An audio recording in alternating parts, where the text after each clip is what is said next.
15,000 টাকার জাল নোট সহ দুই দুষ্কৃতীকে গ্রেপ্তার করল বসিরহাট থানার পুলিশ। ধৃতদের কাছ থেকে 500 টাকার 30টি জাল নোট উদ্ধার হয়। ধৃত নবাব শরীফ ঢালি ও রমজান মোল্লার বাড়ি বসিরহাট সীমান্তবর্তী এদিনওয়ায়।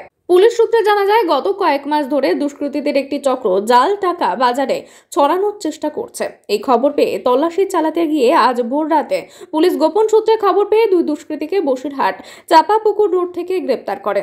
তাদের কাছ থেকে উদ্ধার হয় 15,000 টাকার জাল নোট। আজ ওই দুই দুষ্কৃতীকে বসিরহাট আদালতে তোলা হয়।